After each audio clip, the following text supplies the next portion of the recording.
Welcome Punjabi shorthand.com B ready start.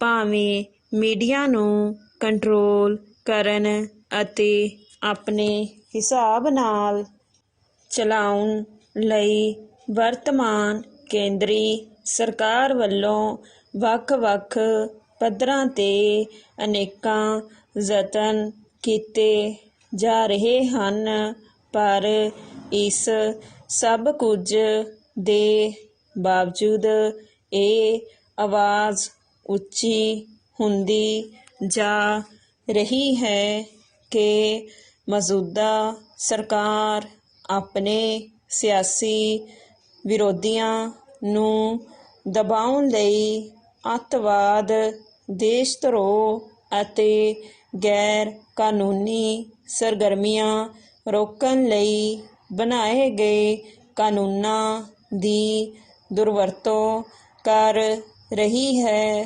ਡੰਡੀ ਲੇਖਕ, ਪੱਤਰਕਾਰ ਅਤੇ ਵਿਰੋਧੀ ਪਾਰਟੀਆਂ ਦੇ ਆਗੂ ਪਿਛਲੇ ਲੰਮੇ ਸਮੇਂ ਤੋਂ ਅਜਿਹੇ ਦੋਸ਼ ਲਾਉਂਦੇ ਰਹੇ ਹਨ। ਡੰਡੀ ਅਜਿਹਾ ਨਹੀਂ ਹੈ ਕਿ ਅਜਿਹਾ ਸਿਰਫ ਨਰਿੰਦਰ ਮੋਦੀ ਦੀ ਸਰਕਾਰ ਵੱਲੋਂ ਹੀ ਕੀਤਾ ਜਾ ਰਿਹਾ ਹੈ।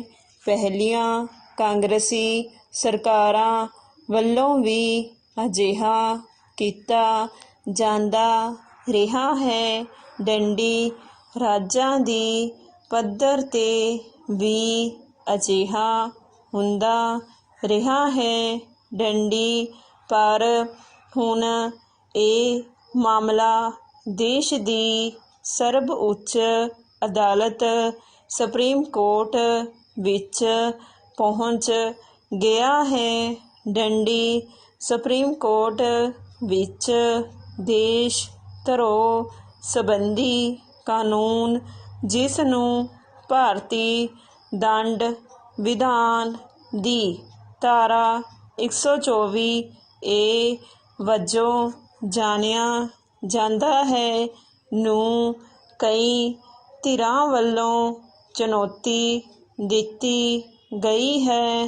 ਡੰਡੀ ਪੈਰਾ ਫੌਜ ਦੇ ਸੇਵਾ ਮੁਕਤ ਮੇਜਰ ਜਨਰਲ SG ਵੋਮਾਟਕੋਰੇ ਵੱਲੋਂ ਪਿਛਲੇ ਦਿਨੀਂ ਸੁਪਰੀਮ ਕੋਰਟ ਵਿੱਚ ਰਿਟ ਦਾਖਲ ਕਰਕੇ ਇਸ ਕਾਨੂੰਨ ਨੂੰ ਰੱਦ ਕਰਨ ਦੀ ਮੰਗ ਕੀਤੀ ਗਈ ਹੈ।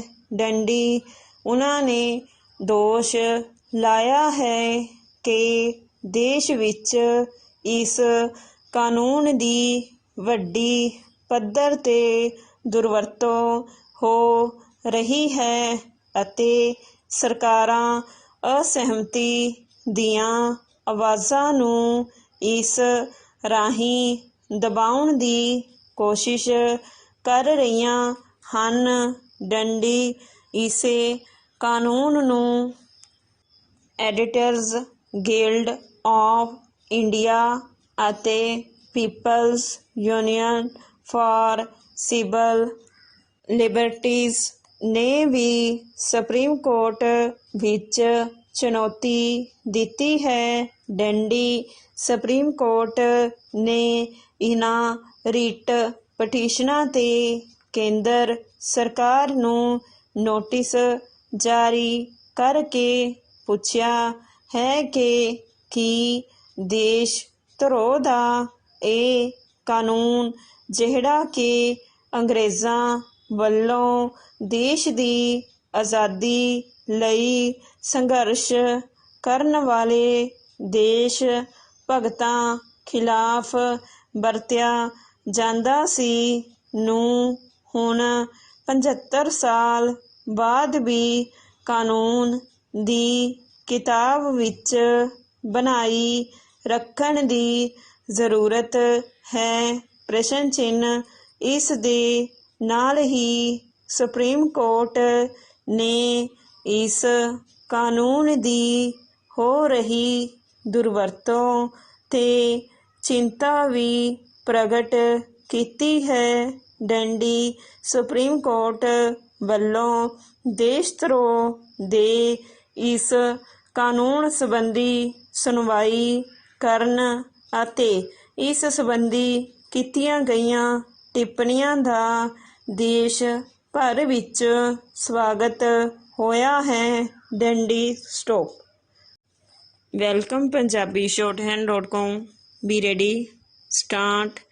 ਭਾਵੇਂ ਮੀਡੀਆ ਨੂੰ ਕੰਟਰੋਲ ਕਰਨ ਅਤੇ ਆਪਣੇ ਹਿਸਾਬ ਨਾਲ ਚਲਾਉਣ ਲਈ ਵਰਤਮਾਨ ਕੇਂਦਰੀ ਸਰਕਾਰ ਵੱਲੋਂ ਵੱਖ-ਵੱਖ ਪੱਧਰਾਂ 'ਤੇ ਅਨੇਕਾਂ ਯਤਨ ਕੀਤੇ ਜਾ ਰਹੇ ਹਨ, ਪਰ ਇਸ ਸਭ ਕੁਝ ਦੇ ਬਾਵਜੂਦ ਇਹ ਆਵਾਜ਼ ਉੱਚੀ ਹੁੰਦੀ ਜਾ ਰਹੀ ਹੈ ਕਿ ਮੌਜੂਦਾ ਸਰਕਾਰ ਆਪਣੇ ਸਿਆਸੀ ਵਿਰੋਧੀਆਂ ਨੂੰ ਦਬਾਉਣ ਲਈ ਅੱਤਵਾਦ, ਦੇਸ਼ ਧਰੋਹ ਅਤੇ ਗੈਰ ਕਾਨੂੰਨੀ ਸਰਗਰਮੀਆਂ ਰੋਕਣ ਲਈ ਬਣਾਏ ਗਏ ਕਾਨੂੰਨਾਂ ਦੀ ਦੁਰਵਰਤੋਂ ਕਰ ਰਹੀ ਹੈ।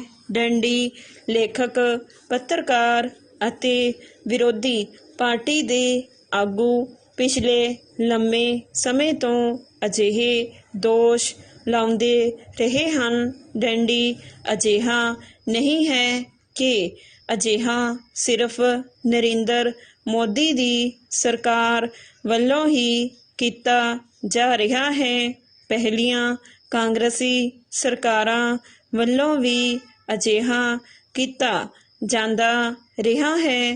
ਡੰਡੀ ਰਾਜਾਂ ਦੀ ਪੱਧਰ 'ਤੇ ਵੀ ਅਜਿਹਾ ਹੁੰਦਾ ਰਿਹਾ ਹੈ। ਡੰਡੀ ਪਰ ਹੁਣ ਇਹ ਮਾਮਲਾ ਦੇਸ਼ ਦੀ ਸਰਵਉੱਚ ਅਦਾਲਤ ਸੁਪਰੀਮ ਕੋਰਟ ਵਿੱਚ ਪਹੁੰਚ ਗਿਆ ਹੈ। ਡੰਡੀ ਸੁਪਰੀਮ ਕੋਰਟ ਵਿੱਚ ਦੇਸ਼ ਧਰੋਹ ਸੰਬੰਧੀ ਕਾਨੂੰਨ, ਜਿਸ ਨੂੰ ਭਾਰਤੀ ਦੰਡ ਵਿਧਾਨ ਦੀ ਧਾਰਾ 124A ਵਜੋਂ ਜਾਣਿਆ ਜਾਂਦਾ ਹੈ, ਨੂੰ ਕਈ ਧਿਰਾਂ ਵੱਲੋਂ ਚੁਣੌਤੀ ਦਿੱਤੀ ਗਈ ਹੈ। ਡੰਡੀ ਪੈਰਾ ਫੌਜ ਦੇ ਸੇਵਾ ਮੁਕਤ ਮੇਜਰ ਜਨਰਲ SG ਬੋਮਾਟਕੋਰੇ ਵੱਲੋਂ ਪਿਛਲੇ ਦਿਨੀਂ ਸੁਪਰੀਮ ਕੋਰਟ ਵਿੱਚ ਰਿਟ ਦਾਖਲ ਕਰਕੇ ਇਸ ਕਾਨੂੰਨ ਨੂੰ ਰੱਦ ਕਰਨ ਦੀ ਮੰਗ ਕੀਤੀ ਗਈ ਹੈ। ਡੰਡੀ ਉਨ੍ਹਾਂ ਨੇ ਦੋਸ਼ ਲਾਇਆ ਹੈ ਕਿ ਦੇਸ਼ ਵਿੱਚ ਇਸ ਕਾਨੂੰਨ ਦੀ ਵੱਡੀ ਪੱਧਰ 'ਤੇ ਦੁਰਵਰਤੋਂ ਹੋ ਰਹੀ ਹੈ ਅਤੇ ਸਰਕਾਰਾਂ ਅਸਹਿਮਤੀ ਦੀਆਂ ਆਵਾਜ਼ਾਂ ਨੂੰ ਇਸ ਰਾਹੀਂ ਦਬਾਉਣ ਦੀ ਕੋਸ਼ਿਸ਼ ਕਰ ਰਹੀਆਂ ਹਨ। ਡੰਡੀ ਇਸੇ ਕਾਨੂੰਨ ਨੂੰ ਐਡੀਟਰਜ਼ ਗਿਲਡ ਆਫ ਇੰਡੀਆ ਅਤੇ people's union for civil liberties ਨੇ ਵੀ ਸੁਪਰੀਮ ਕੋਰਟ ਵਿੱਚ ਚੁਣੌਤੀ ਦਿੱਤੀ ਹੈ। ਡੰਡੀ ਸੁਪਰੀਮ ਕੋਰਟ ਨੇ ਇਨ੍ਹਾਂ ਰਿਟ ਪਟੀਸ਼ਨਾਂ 'ਤੇ ਕੇਂਦਰ ਸਰਕਾਰ ਨੂੰ ਨੋਟਿਸ ਜਾਰੀ ਕਰਕੇ ਪੁੱਛਿਆ ਹੈ ਕਿ ਕੀ ਦੇਸ਼ ਧਰੋਹ ਦਾ ਇਹ ਕਾਨੂੰਨ, ਜਿਹੜਾ ਕਿ ਅੰਗਰੇਜ਼ਾਂ ਵੱਲੋਂ ਦੇਸ਼ ਦੀ ਆਜ਼ਾਦੀ ਲਈ ਸੰਘਰਸ਼ ਕਰਨ ਵਾਲੇ ਦੇਸ਼ ਭਗਤਾਂ ਖਿਲਾਫ ਵਰਤਿਆ ਜਾਂਦਾ ਸੀ, ਨੂੰ ਹੁਣ 75 ਸਾਲ ਬਾਅਦ ਵੀ ਕਾਨੂੰਨ ਦੀ ਕਿਤਾਬ ਵਿੱਚ ਬਣਾਈ ਰੱਖਣ ਦੀ ਜ਼ਰੂਰਤ ਹੈ। ਪ੍ਰਸ਼ਨ ਚਿੰਨ੍ਹ। ਇਸ ਦੇ ਨਾਲ ਹੀ ਸੁਪਰੀਮ ਕੋਰਟ ਨੇ ਇਸ ਕਾਨੂੰਨ ਦੀ ਹੋ ਰਹੀ ਦੁਰਵਰਤੋਂ 'ਤੇ ਚਿੰਤਾ ਵੀ ਪ੍ਰਗਟ ਕੀਤੀ ਹੈ। ਡੰਡੀ ਸੁਪਰੀਮ ਕੋਰਟ ਵੱਲੋਂ ਦੇਸ਼ ਧਰੋਹ ਦੇ ਇਸ ਕਾਨੂੰਨ ਸੰਬੰਧੀ ਸੁਣਵਾਈ ਕਰਨ ਅਤੇ ਇਸ ਸੰਬੰਧੀ ਕੀਤੀਆਂ ਗਈਆਂ ਟਿੱਪਣੀਆਂ ਦਾ ਦੇਸ਼ ਭਰ ਵਿੱਚ ਸਵਾਗਤ ਹੋਇਆ ਹੈ। ਡੰਡੀ ਵੱਖ-ਵੱਖ ਰਾਜਸੀ ਆਗੂਆਂ ਅਤੇ ਮਨੁੱਖੀ ਅਧਿਕਾਰਾਂ ਲਈ ਕੰਮ ਕਰਨ ਵਾਲੇ ਕਾਰਕੁਨਾਂ ਅਤੇ ਸੰਗਠਨਾਂ ਨੇ ਸੁਪਰੀਮ ਕੋਰਟ ਤੋਂ ਇਸ ਕਾਨੂੰਨ ਨੂੰ ਖਾਰਜ ਕਰਨ ਦੀ ਮੰਗ ਕੀਤੀ ਹੈ। ਡੰਡੀ ਕੁਝ ਦਿਨ ਪਹਿਲਾਂ ਸੁਪਰੀਮ ਕੋਰਟ ਦੇ ਸੀਨੀਅਰ ਜੱਜ ਡੀ.ਵਾਈ. ਚੰਦਰਚੂੜ ਵੱਲੋਂ ਵੀ ਦੇਸ਼ ਵਿੱਚ ਅੱਤਵਾਦ ਅਤੇ ਦੇਸ਼ ਧਰੋਹ ਸੰਬੰਧੀ ਬਣਾਏ ਗਏ ਕਾਨੂੰਨਾਂ ਦੀ ਹੋ ਰਹੀ ਦੁਰਵਰਤੋਂ ਦੇ ਖਿਲਾਫ ਆਵਾਜ਼ ਉਠਾਈ ਗਈ ਸੀ। ਡੰਡੀ stop. Welcome punjabishorthand.com। B ready, start. ਭਾਵੇਂ ਮੀਡੀਆ ਨੂੰ ਕੰਟਰੋਲ ਕਰਨ ਅਤੇ ਆਪਣੇ ਹਿਸਾਬ ਨਾਲ ਚਲਾਉਣ ਲਈ ਵਰਤਮਾਨ ਕੇਂਦਰੀ ਸਰਕਾਰ ਵੱਲੋਂ ਵੱਖ-ਵੱਖ ਪੱਧਰਾਂ 'ਤੇ ਅਨੇਕਾਂ ਯਤਨ ਕੀਤੇ ਜਾ ਰਹੇ ਹਨ, ਪਰ ਇਸ ਸਭ ਕੁਝ ਦੇ ਬਾਵਜੂਦ ਇਹ ਆਵਾਜ਼ ਉੱਚੀ ਹੁੰਦੀ ਜਾ ਰਹੀ ਹੈ ਕਿ ਮੌਜੂਦਾ ਸਰਕਾਰ ਆਪਣੇ ਸਿਆਸੀ ਵਿਰੋਧੀਆਂ ਨੂੰ ਦਬਾਉਣ ਲਈ ਅੱਤਵਾਦ, ਦੇਸ਼ ਧਰੋਹ ਅਤੇ ਗੈਰ ਕਾਨੂੰਨੀ ਸਰਗਰਮੀਆਂ ਰੋਕਣ ਲਈ ਬਣਾਏ ਗਏ ਕਾਨੂੰਨਾਂ ਦੀ ਦੁਰਵਰਤੋਂ ਕਰ ਰਹੀ ਹੈ। ਡੰਡੀ ਲੇਖਕ, ਪੱਤਰਕਾਰ ਅਤੇ ਵਿਰੋਧੀ ਪਾਰਟੀ ਦੇ ਆਗੂ ਪਿਛਲੇ ਲੰਮੇ ਸਮੇਂ ਤੋਂ ਅਜਿਹੇ ਦੋਸ਼ ਲਾਉਂਦੇ ਰਹੇ ਹਨ। ਡੰਡੀ ਅਜਿਹਾ ਨਹੀਂ ਹੈ ਕਿ ਅਜਿਹਾ ਸਿਰਫ ਨਰਿੰਦਰ ਮੋਦੀ ਦੀ ਸਰਕਾਰ ਵੱਲੋਂ ਹੀ ਕੀਤਾ ਜਾ ਰਿਹਾ ਹੈ, ਪਹਿਲੀਆਂ ਕਾਂਗਰਸੀ ਸਰਕਾਰਾਂ ਵੱਲੋਂ ਵੀ ਅਜਿਹਾ ਕੀਤਾ ਜਾਂਦਾ ਰਿਹਾ ਹੈ। ਡੰਡੀ ਰਾਜਾਂ ਦੀ ਪੱਧਰ 'ਤੇ ਵੀ ਅਜਿਹਾ ਹੁੰਦਾ ਰਿਹਾ ਹੈ। ਡੰਡੀ ਪਰ ਹੁਣ ਇਹ ਮਾਮਲਾ ਦੇਸ਼ ਦੀ ਸਰਵਉੱਚ ਅਦਾਲਤ ਸੁਪਰੀਮ ਕੋਰਟ ਵਿੱਚ ਪਹੁੰਚ ਗਿਆ ਹੈ। ਡੰਡੀ ਸੁਪਰੀਮ ਕੋਰਟ ਵਿੱਚ ਦੇਸ਼ ਧਰੋਹ ਸੰਬੰਧੀ ਕਾਨੂੰਨ, ਜਿਸ ਨੂੰ ਭਾਰਤੀ ਦੰਡ ਵਿਧਾਨ ਦੀ ਧਾਰਾ 124A ਵਜੋਂ ਜਾਣਿਆ ਜਾਂਦਾ ਹੈ, ਨੂੰ ਕਈ ਧਿਰਾਂ ਵੱਲੋਂ ਚੁਣੌਤੀ ਦਿੱਤੀ ਗਈ ਹੈ। ਡੰਡੀ ਪੈਰਾ ਫੌਜ ਦੇ ਸੇਵਾ ਮੁਕਤ ਮੇਜਰ ਜਨਰਲ S.G.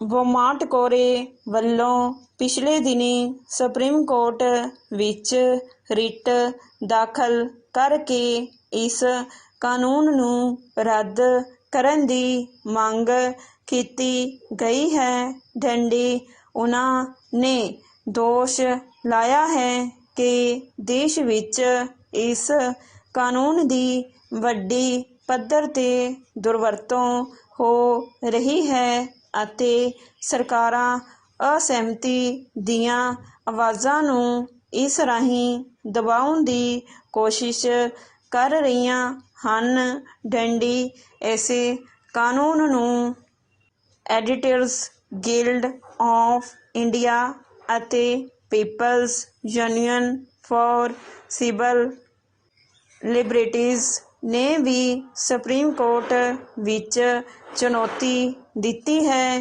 ਡੰਡੀ ਸੁਪਰੀਮ ਕੋਰਟ ਨੇ ਇਨ੍ਹਾਂ ਰਿਟ ਪਟੀਸ਼ਨਾਂ 'ਤੇ ਕੇਂਦਰ ਸਰਕਾਰ ਨੂੰ ਨੋਟਿਸ ਜਾਰੀ ਕਰਕੇ ਪੁੱਛਿਆ ਹੈ ਕਿ ਕੀ ਦੇਸ਼ ਧਰੋਹ ਦਾ ਇਹ ਕਾਨੂੰਨ, ਜਿਹੜਾ ਕਿ ਅੰਗਰੇਜ਼ਾਂ ਵੱਲੋਂ ਦੇਸ਼ ਦੀ ਆਜ਼ਾਦੀ ਲਈ ਸੰਘਰਸ਼ ਕਰਨ ਵਾਲੇ ਦੇਸ਼ ਭਗਤਾਂ ਖਿਲਾਫ ਵਰਤਿਆ ਜਾਂਦਾ ਸੀ, ਨੂੰ ਹੁਣ 75 ਸਾਲ ਬਾਅਦ ਵੀ ਕਾਨੂੰਨ ਦੀ ਕਿਤਾਬ ਵਿੱਚ ਬਣਾਈ ਰੱਖਣ ਦੀ ਜ਼ਰੂਰਤ ਹੈ। ਪ੍ਰਸ਼ਨ ਚਿੰਨ੍ਹ।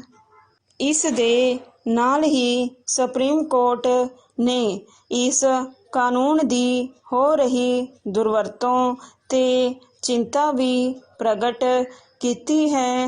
ਡੰਡੀ ਸੁਪਰੀਮ ਕੋਰਟ ਵੱਲੋਂ ਦੇਸ਼ ਧਰੋਂ ਦੇ ਇਸ ਕਾਨੂੰਨ ਸੰਬੰਧੀ ਸੁਣਵਾਈ ਕਰਨ ਅਤੇ ਇਸ ਸੰਬੰਧੀ ਕੀਤੀਆਂ ਗਈਆਂ ਟਿੱਪਣੀਆਂ ਦਾ ਦੇਸ਼ ਭਰ ਵਿੱਚ ਸਵਾਗਤ ਹੋਇਆ ਹੈ। ਡੰਡੀ ਵੱਖ-ਵੱਖ ਰਾਜਸੀ ਆਗੂਆਂ ਅਤੇ ਮਨੁੱਖੀ ਅਧਿਕਾਰਾਂ ਲਈ ਕੰਮ ਕਰਨ ਵਾਲੇ ਕਾਰਕੁਨਾਂ ਅਤੇ ਸੰਗਠਨਾਂ ਨੇ ਸੁਪਰੀਮ ਕੋਰਟ ਤੋਂ ਇਸ ਕਾਨੂੰਨ ਨੂੰ ਖਾਰਜ ਕਰਨ ਦੀ ਮੰਗ ਕੀਤੀ ਹੈ। ਡੰਡੀ ਕੁਝ ਦਿਨ ਪਹਿਲਾਂ ਸੁਪਰੀਮ ਕੋਰਟ ਦੇ ਸੀਨੀਅਰ ਜੱਜ ਡੀ.ਵਾਈ. ਚੰਦਰਚੂੜ ਵੱਲੋਂ ਵੀ ਦੇਸ਼ ਵਿੱਚ ਅੱਤਵਾਦ ਅਤੇ ਦੇਸ਼ ਧਰੋਹ ਸੰਬੰਧੀ ਬਣਾਏ ਗਏ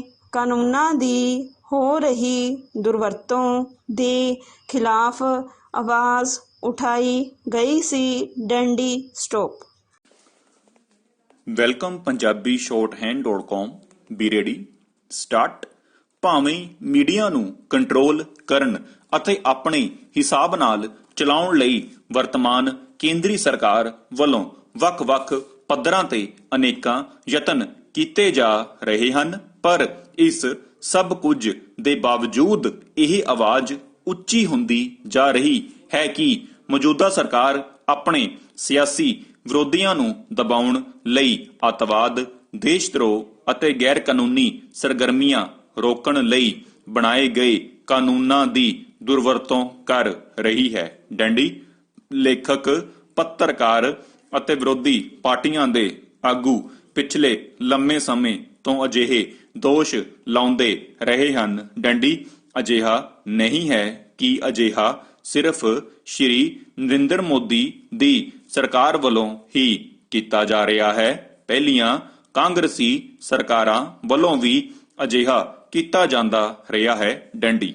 ਰਾਜਾਂ ਦੀ ਪੱਧਰ ਤੇ ਵੀ ਅਜਿਹਾ ਹੁੰਦਾ ਰਿਹਾ ਹੈ। ਡੰਡੀ ਪਰ ਹੁਣ ਇਹ ਮਾਮਲਾ ਦੇਸ਼ ਦੀ ਸਰਵਉੱਚ ਅਦਾਲਤ ਸੁਪਰੀਮ ਕੋਰਟ ਵਿੱਚ ਪਹੁੰਚ ਗਿਆ ਹੈ। ਡੰਡੀ ਸੁਪਰੀਮ ਕੋਰਟ ਵਿੱਚ ਦੇਸ਼ ਧਰੋਹ ਸੰਬੰਧੀ ਕਾਨੂੰਨ, ਜਿਸ ਨੂੰ ਭਾਰਤੀ ਦੰਡ ਵਿਧਾਨ ਦੀ ਧਾਰਾ 124A ਵਜੋਂ ਜਾਣਿਆ ਜਾਂਦਾ ਹੈ, ਨੂੰ ਕਈ ਧਿਰਾਂ ਵੱਲੋਂ ਚੁਣੌਤੀ ਦਿੱਤੀ ਗਈ ਹੈ। ਡੰਡੀ ਪੈਰਾ ਫੌਜ ਦੇ ਸੇਵਾ ਮੁਕਤ ਮੇਜਰ ਜਨਰਲ S.G. ਵੋਮਟਾਕਰੇ ਵੱਲੋਂ ਪਿਛਲੇ ਦਿਨੀ ਸੁਪਰੀਮ ਕੋਰਟ ਵਿੱਚ ਰਿਟ ਦਾਖਲ ਕਰਕੇ ਇਸ ਕਾਨੂੰਨ ਨੂੰ ਰੱਦ ਕਰਨ ਦੀ ਮੰਗ ਕੀਤੀ ਗਈ ਹੈ। ਡੰਡੀ ਉਹਨਾਂ ਨੇ ਦੋਸ਼ ਲਾਇਆ ਹੈ ਕਿ ਦੇਸ਼ ਵਿੱਚ ਇਸ ਕਾਨੂੰਨ ਦੀ ਵੱਡੀ ਪੱਧਰ ਤੇ ਦੁਰਵਰਤੋਂ ਹੋ ਰਹੀ ਹੈ ਅਤੇ ਸਰਕਾਰਾਂ ਅਸਹਿਮਤੀ ਦੀਆਂ ਆਵਾਜ਼ਾਂ ਨੂੰ ਇਸ ਰਾਹੀਂ ਦਬਾਉਣ ਦੀ ਕੋਸ਼ਿਸ਼ ਕਰ ਰਹੀਆਂ ਹਨ। ਡੰਡੀ ਇਸੇ ਕਾਨੂੰਨ ਨੂੰ ਐਡੀਟਰਜ਼ ਗਿਲਡ ਆਫ ਇੰਡੀਆ ਅਤੇ people's union for civil liberties ਨੇ ਵੀ ਸੁਪਰੀਮ ਕੋਰਟ ਵਿੱਚ ਚੁਣੌਤੀ ਦਿੱਤੀ ਹੈ। ਡੰਡੀ ਸੁਪਰੀਮ ਕੋਰਟ ਨੇ ਇਨ੍ਹਾਂ ਰਿਟ ਪਟੀਸ਼ਨਾਂ ਤੇ ਕੇਂਦਰ ਸਰਕਾਰ ਨੂੰ ਨੋਟਿਸ ਜਾਰੀ ਕਰਕੇ ਪੁੱਛਿਆ ਹੈ ਕਿ ਕੀ ਦੇਸ਼ ਧਰੋਹ ਦਾ ਇਹ ਕਾਨੂੰਨ, ਜਿਹੜਾ ਕਿ ਅੰਗਰੇਜ਼ਾਂ ਵੱਲੋਂ ਦੇਸ਼ ਦੀ ਆਜ਼ਾਦੀ ਲਈ ਸੰਘਰਸ਼ ਕਰਨ ਵਾਲੇ ਦੇਸ਼ ਭਗਤਾਂ ਖਿਲਾਫ ਵਰਤਿਆ ਜਾਂਦਾ ਸੀ, ਨੂੰ ਹੁਣ 75 ਸਾਲ ਬਾਅਦ ਵੀ ਕਾਨੂੰਨ ਦੀ ਕਿਤਾਬ ਵਿੱਚ ਬਣਾਈ ਰੱਖਣ ਦੀ ਜ਼ਰੂਰਤ ਹੈ? ਪ੍ਰਸ਼ਨ ਚਿੰਨ੍ਹ। ਇਸ ਦੇ ਨਾਲ ਹੀ ਸੁਪਰੀਮ ਕੋਰਟ ਨੇ ਇਸ ਕਾਨੂੰਨ ਦੀ ਹੋ ਰਹੀ ਦੁਰਵਰਤੋਂ ਤੇ ਚਿੰਤਾ ਵੀ ਪ੍ਰਗਟ ਕੀਤੀ ਹੈ। ਡੰਡੀ ਸੁਪਰੀਮ ਕੋਰਟ ਵੱਲੋਂ ਦੇਸ਼ ਧਰੋਹ ਦੇ ਇਸ ਕਾਨੂੰਨ ਸੰਬੰਧੀ ਸੁਣਵਾਈ ਕਰਨ ਅਤੇ ਇਸ ਸੰਬੰਧੀ ਕੀਤੀਆਂ ਗਈਆਂ ਟਿੱਪਣੀਆਂ ਦਾ ਦੇਸ਼ ਭਰ ਵਿੱਚ ਸਵਾਗਤ ਹੋਇਆ ਹੈ। ਡੰਡੀ ਵੱਖ-ਵੱਖ ਰਾਜਸੀ ਆਗੂਆਂ ਅਤੇ ਮਨੁੱਖੀ ਅਧਿਕਾਰਾਂ ਲਈ ਕੰਮ ਕਰਨ ਵਾਲੇ ਕਾਰਕੁਨਾਂ ਅਤੇ ਸੰਗਠਨਾਂ ਨੇ ਸੁਪਰੀਮ ਕੋਰਟ ਤੋਂ ਇਸ ਕਾਨੂੰਨ ਨੂੰ ਖਾਰਜ ਕਰਨ ਦੀ ਮੰਗ ਕੀਤੀ ਹੈ। ਡੰਡੀ ਕੁਝ ਦਿਨ ਪਹਿਲਾਂ ਸੁਪਰੀਮ ਕੋਰਟ ਦੇ ਸੀਨੀਅਰ ਜੱਜ ਡੀ.ਵਾਈ. ਚੰਦਰਚੂੜ ਵੱਲੋਂ ਵੀ ਦੇਸ਼ ਵਿੱਚ ਅੱਤਵਾਦ ਅਤੇ ਦੇਸ਼ ਧਰੋਹ ਸੰਬੰਧੀ ਬਣਾਏ ਗਏ ਕਾਨੂੰਨਾਂ ਦੀ ਹੋ ਰਹੀ ਦੁਰਵਰਤੋਂ ਦੇ ਖਿਲਾਫ ਆਵਾਜ਼ ਉਠਾਈ ਗਈ ਸੀ। ਡੰਡੀ ਉਹਨਾਂ ਨੇ ਅਮਰੀਕੀ ਬਾਰ ਕੌਂਸਲ ਦੇ ਸਮਾਗਮ ਨੂੰ ਸੰਬੋਧਨ ਕਰਦਿਆਂ ਕਿਹਾ ਸੀ ਕਿ ਅੱਤਵਾਦ ਵਿਰੋਧੀ ਕਾਨੂੰਨ ਸਮੇਤ ਹੋਰ ਅਪਰਾਧਕ ਕਾਨੂੰਨਾਂ ਦੀ ਵਰਤੋਂ ਅਸਹਿਮਤੀ ਦੀ ਆਵਾਜ਼ ਦਬਾਉਣ ਲਈ ਨਹੀਂ ਕੀਤੀ ਜਾਣੀ ਚਾਹੀਦੀ। ਡੰਡੀ ਸੁਪਰੀਮ ਕੋਰਟ ਨੂੰ ਲੋਕਾਂ ਦੇ ਮਨੁੱਖੀ ਅਧਿਕਾਰਾਂ ਅਤੇ ਵਿਸ਼ੇਸ਼ ਤੌਰ ਤੇ ਵਿਚਾਰ ਪ੍ਰਗਟ ਕਰਨ ਦੀ ਆਜ਼ਾਦੀ ਦੀ ਰੱਖਿਆ ਲਈ ਚੌਕਸ ਨਿਗਰਾਨ ਦੀ ਭੂਮਿਕਾ ਅਦਾ ਕਰਨੀ ਚਾਹੀਦੀ ਹੈ। ਡੰਡੀ ਉਹਨਾਂ ਨੇ ਦੂਜੀਆਂ ਅਦਾਲਤਾਂ ਨੂੰ ਵੀ ਅਜਿਹਾ ਹੀ ਕਰਨ ਦੀ ਪ੍ਰੇਰਣਾ ਦਿੱਤੀ ਸੀ। ਡੰਡੀ ਉਹਨਾਂ ਨੇ ਇਹ ਵੀ ਕਿਹਾ ਸੀ ਕਿ ਸਭ ਤੋਂ ਵੱਡਾ ਅਤੇ ਪੁਰਾਣਾ ਲੋਕਤੰਤਰ ਹੋਣ ਕਾਰਨ ਭਾਰਤ ਬਹੁ ਸੱਭਿਆਚਾਰਕ ਬਹੁਵਾਦੀ ਸਮਾਜ ਦਾ ਆਦਰਸ਼ ਹੈ। ਡੰਡੀ ਇਸ ਤੋਂ ਪਹਿਲਾਂ ਵੀ ਕਈ ਵਾਰ ਜਸਟਿਸ ਡੀ.ਵਾਈ. ਚੰਦਰਚੂੜ ਮਨੁੱਖੀ ਅਧਿਕਾਰਾਂ, ਜਮਹੂਰੀਅਤ ਅਤੇ ਵਿਚਾਰ ਪ੍ਰਗਟ ਕਰਨ ਦੀ ਆਜ਼ਾਦੀ ਦੇ ਹੱਕ ਵਿੱਚ ਆਪਣੇ ਵਿਚਾਰ ਪ੍ਰਗਟ ਕਰ ਚੁੱਕੇ ਹਨ। ਡੰਡੀ ਸਟਾਪ।